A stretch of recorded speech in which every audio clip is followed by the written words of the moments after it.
1월 30일 월요일 사랑의 하나님. 한 대학 교수는 온라인 강의를 하면서 매번 다음에 만나요 혹은 좋은 주말 보내요 라고 말하며 강의를 마쳤습니다. 그러면 몇몇 학생들은 감사합니다 교수님도요 라고 응답했습니다. 그런데 어느 날 한 학생이 사랑합니다 라는 말로 응답했습니다. 깜짝 놀란 교수는 나도 사랑해요 라고 대답해 주었습니다. 그날 저녁 학생들은 그가 선호하는 대면 수업 대신 컴퓨터를 마주하고 강의를 해야 하는 교수에 대한 감사의 표시로 다음 수업부터 사랑합니다 라는 인사를 연이어 하기로 약속했습니다. 며칠 후 강의를 마치며 교수가 다음에 만나요 라고 인사하자 학생들은 한 명씩 연이어 사랑합니다 라고 응답했습니다. 그들은 몇 달간 계속해서 이렇게 했습니다. 교수는 이 일로 학생들과 깊은 유대감이 생겼으며 지금 그들을 가족처럼 느끼고 있다고 말했습니다. 요한일서 4장 10절에서 21절에서 우리는 하나님의 가족으로서 하나님께 사랑합니다 라고 말할 몇 가지 이유를 찾을 수 있습니다. 하나님은 그분의 아들을 우리 죄의 희생 제물로 보내시고 성령님을 주셔서 우리 안에 거하게 하셨습니다. 하나님의 사랑은 언제나 신뢰할 수 있으며 더 이상 심판을 두려워할 필요가 없습니다. 하나님이 우리를 먼저 사랑하셨기 때문에 우리가 그분과 다른 사람들을 사랑할 수 있게 해주십니다. 다음에 하나님의 백성들과 모임을 할 때 하나님을 왜 사랑하는지 함께 나누어 보시기 바랍니다. 말씀. 하나님이 우리를 사랑하시는 사랑을 우리가 알고 믿었노니. 요한일서 4장 16절. 찬송 292장 주 없이 살 수 없네. 기도.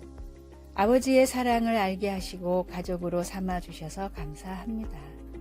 그 사랑을 여러 가지 창조적인 방법으로 보여줄 수 있게 해주소서. 예수님의 이름으로 기도드립니다. 아멘.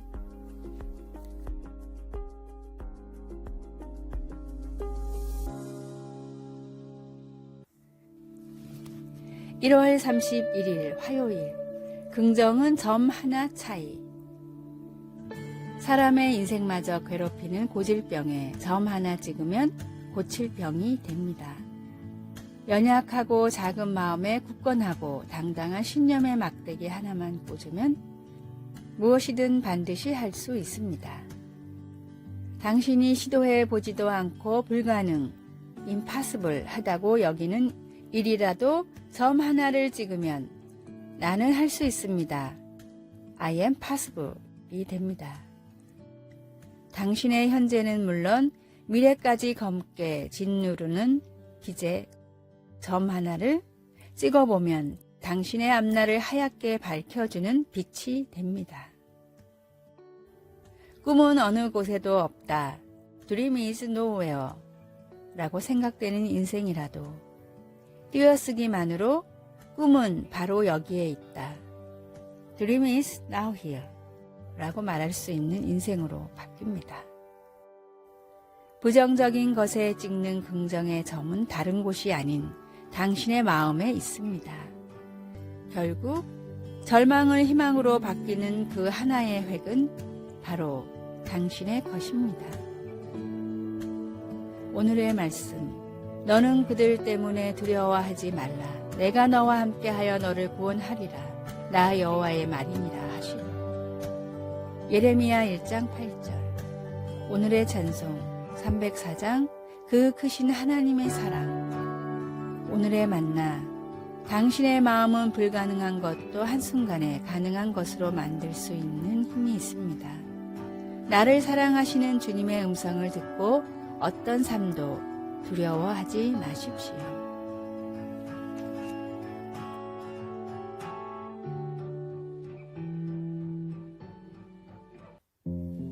2월 1일 수요일. 폭풍을 그릴 수 있었던 이유. 폭풍우가 다가와 험한 파도가 치는 영국의 한 부두에 한 청년이 어부를 찾아왔습니다. 저를 배에 태워 저 폭풍 속으로 들어가 주실 수 있겠습니까? 위험한 줄은 알지만 꼭 부탁드리겠습니다. 무사히 돌아만 온다면 많은 보상을 드리겠습니다. 부탁을 수락한 어부에게 청년은 자신을 돛대에 묶어달라고 부탁했습니다. 어떤 일이 있어도 배 안으로 숨지 않게 절 묶어주십시오. 엄청난 폭풍을 향해 배는 출발했고 몇 번의 위험한 고비가 있었지만 무사히 귀항했습니다. 어부는 청년을 풀어주며 도대체 이런 위험한 일을 왜 부탁했소? 라고 물었습니다. 폭풍을 그림에 담고 싶었는데 체험하지 않고는 제대로 그릴 자신이 없었습니다. 청년은 21살 때 왕립 아카데미의 인정을 받으며 영국 최고의 화가로 인정받던 윌리엄 터너였습니다. 이 경험을 통해 그린 해상의 폭풍우는 터너의 최고의 작품으로 평가받았습니다. 지금도 영국은 매년 가장 뛰어난 활약을 펼치는 화가에게 터너의 이름을 딴 상을 수여하고 있습니다. 가장 확실한 증명과 동기는 체험입니다. 능력의 하나님이 내 삶에 역사하시도록 말씀과 기도로 삶의 방향을 바르게 설정하십시오. 오늘의 말씀, 오히려 너희가 그리스도의 고난에 참여하는 것으로 즐거워하라. 이는 그의 영광을 나타내실 때 너희로 즐거워하고 기뻐하게 하려 함이라. 베드로전서 4장 13절. 오늘의 찬송 208장 내 주여 나라와. 오늘의 만나, 주님의 계획을 따라 제 삶을 인도하소서. 주님을 체험하는 삶을 살아갑시다.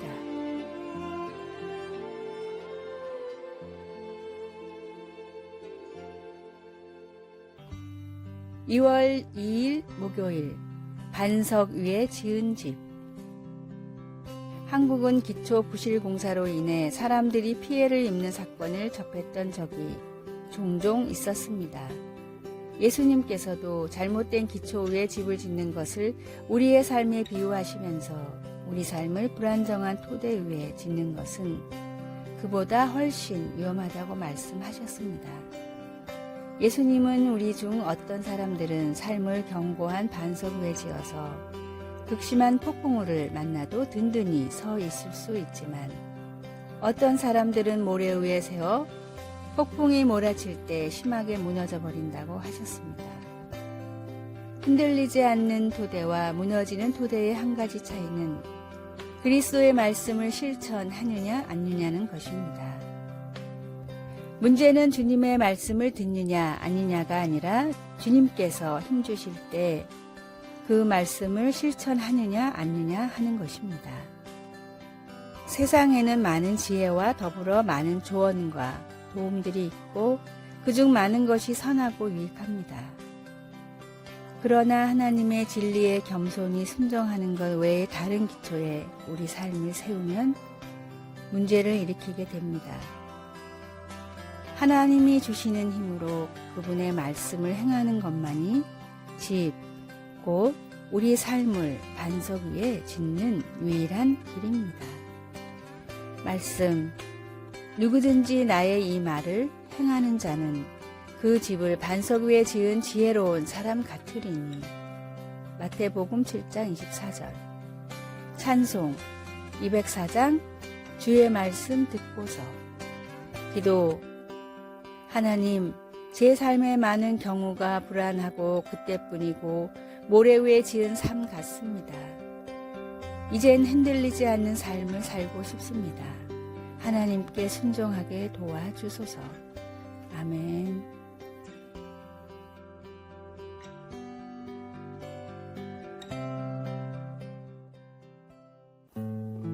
(2월 3일) 금요일. 떠드는 사람은 누구인가요? 어떤 남자가 허름한 호텔에 들어갔습니다. 그리고 주인에게 방을 달라고 했습니다. 잠만 자면 되니까 방을 하나 주세요. 그런데 호텔 주인은 장난꾸러기였습니다. 호텔 주인은 따뜻한 차를 주면서 말했습니다. 이 차를 마시면 어디서나 잘 수 있습니다. 주인의 장난에 짜증이 난 남자는 조금 퉁명스럽게 말했습니다. 하여튼 잠만 자면 되니까 조용한 방을 주세요. 주인은 다시 말했습니다. 우리 호텔의 방들은 다들 조용합니다. 그 방 안에 있는 사람들이 떠들어서 그렇지 방들은 아주 조용합니다. 살면서 문제가 발생하면 사람들의 대부분이 원인을 찾습니다. 그리고 그 원인은 외부로부터 왔다고 생각합니다. 나 때문이라고 생각하기 이전에 너 때문이라고 하고 싶은 것입니다. 문제는 항상 환경이나 상황이 아니고 자신입니다.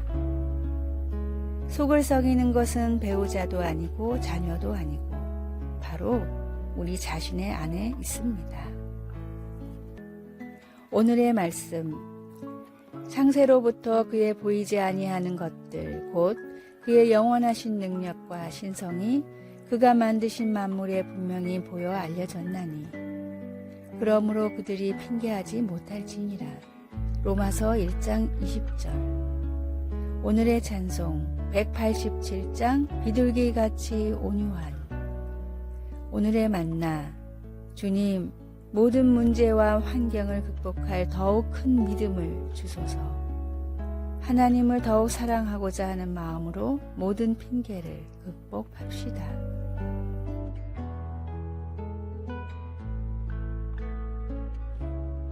아래의 빨간색 글자 구독을 누르시어 더 많은 전도의 열매를 맺으시기를 기도합니다.